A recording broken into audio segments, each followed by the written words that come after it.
يلا بينا بركات. على فين يا صاحبي؟ احنا مش كنا علقه؟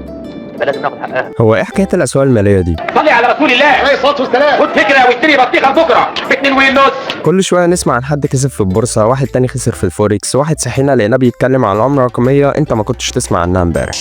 يا ابن اللعيبه يا فاجر، انا معاك يا نجم في المصلحه دي. طب هو ايه اللي بيحصل هناك بالظبط؟ وازاي ورقه تبقى فلوس؟ وازاي السعر طالع ونازل ممكن يكسبك او يخسرك فلوس؟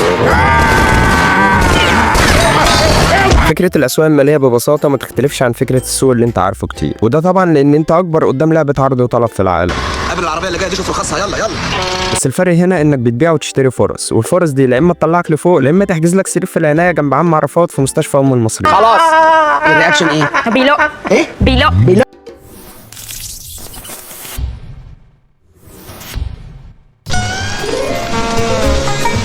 جرحت الشنطة. زمان بقى في الحياة البدائية الإنسان كان فكرة البيع والشراء عنده كان تبديل سلعة بسلعة وعرض وطلب بطريقة مباشرة. تجوزني بنتي اللي بتاخد 50 بجرة.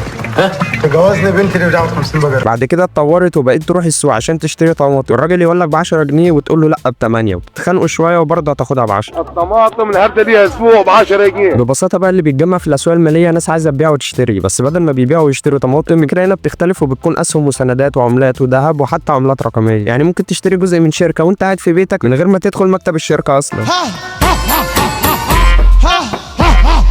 احيانا بقى بيكون الاسواق منظمه ومركزيه زي اسواق البورصات اللي احنا كلنا نسمع عنها، وفي اسواق تانية بتسمح للطرفين بالتداول المباشر زي سوق لوتو سي، طبعا كلنا نسمع عنه. ده صانع اليابان ولا صانع الصين؟ ده صانع بلدنا بجنيه ونص وما بيتكسبش. بس خلي بالك لان مش كل الاسواق الماليه واحده، تعالى بقى اعرفك عليهم وفتح لي دماغك كده عشان الموضوع ده مهم شويه. سيب العصير ده وقوم نتمشى شويه. معايا هلفهولك، قوم.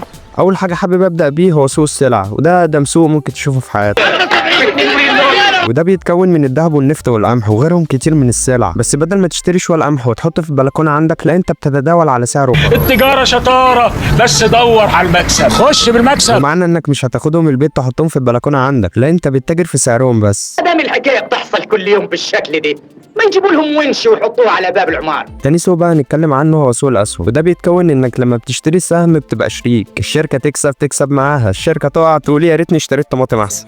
الفار كان بيلعب في عيني. نيجي بقى لتالت نوع في الاسواق وهو سوق السندات، انت هنا مش شريك، انت هنا بتدين الشركه بفلوس. فين؟ يا اخي ما تروح تقف جنب شوقي خناقه خليل بيه، وهي عليها بترجع لك فلوسك بالفوائد في ميعاد معين انتوا طبعا بتكونوا متفقين عليه. لا الحقيقة أنا مش فاهم.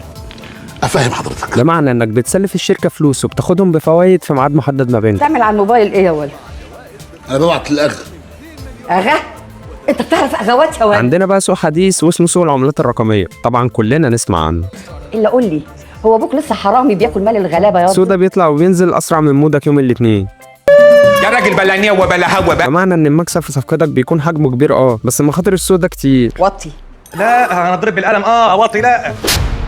تعالوا بقى ندي السوق اللي جاي ده حقه عشان بامانه انا بسميه ملعب الكبار، لانك في السوق ده بتشتري الدولار وتبيع اليورو، وده طبعا عشان تكسب من الفرق اللي ما بينهم، بس السوق ده بيبلع اللي مش فاهم هو بيعمل ايه. أهو أنتوا كده فقر وعنطزة. بمعنى انك بتبدل اي عمله بعمله تانية وتكسب من فرق السعر ما بينهم، بس الموضوع ده طبعا عايز له اعصاب. لا معلش قول لي بس خد منك كام بالظبط؟ انت عبيط ولا ايه؟ انت فاكرني هديهم لك؟ فغالبيه الاسواق اللي هتقابلك او اللي انا اتكلمت عليها دلوقتي هتكسب عن طريقتين، يا اما الاصل نفسه بيديك عائد زي توزيع الارباح في الاسهم، يا اما تشتري بسعر قليل وتبيع بسعر اعلى، او العكس لو بتفهم في المشتقات. بس في المقابل لو مش فاهم انت بتعمل ايه اسمع مني، ولا اي سوق بيرحم. وديني لو شفته لا اتباع. طب ايه حكايه المشتقات دي بقى؟ اخلص في حياة أمك أنت هتكلفني. لا ما هي بتفرق، زمان حاجه ودلوقتي حاجه تانية خالص، بس انا هحكي لك اللي تؤمر بيه. دي بقى يا سيدي مرحله الوحش، ادوات تخليك تكسب من غير ما تمتلك الحاجه ذات نفسها، زي العقود الاجله والخيارات الثنائيه والرافعات الماليه، اسماء كبيره وتاثيرها كبير. ولاد الكلب دول بقلشوني.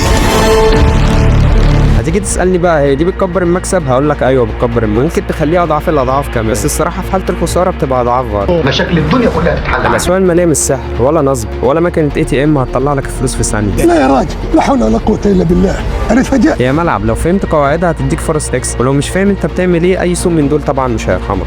واللي الورشه كانت بتعمله في شهر بقوا يلموه في اقل من ساعه نيجي زمن. بقى هنا لسؤال، هي الناس اللي بتكسب من الاسواق اللي احنا اتكلمنا عليهم بيبقوا عارفين حاجه احنا مش عارفينها ولا الموضوع تخمين وشويه حظ؟ غلبان واستحق الصدى يا بيه. بص يا ابني، قبل ما تفكر تشتري وتبيع اي حاجه في الاسواق الماليه اللي احنا اتكلمنا عليها لازم يبقى عندك اجابه لسؤال مهم، السعر رايح فين؟ البطيخ لان ببساطه نجاحك وانت بتتداول في اي سوق من اللي احنا اتكلمنا عليهم هيبقى من انك تطلع نتيجه السؤال ده. بشيلها الواحده دي، بضم الودنين على بعض وبشيلها، بتبقى خفيفه عادي. الاسواق الماليه مش قمار ولا مكنه اي تي ام. اسال نفسك السؤال الاول، انت داخل عشان تعرف اتجاه السعر فين ولا داخل تجرب حظك يا معلم؟ واجب حساب تاني اعدادي سميرة الأزعة.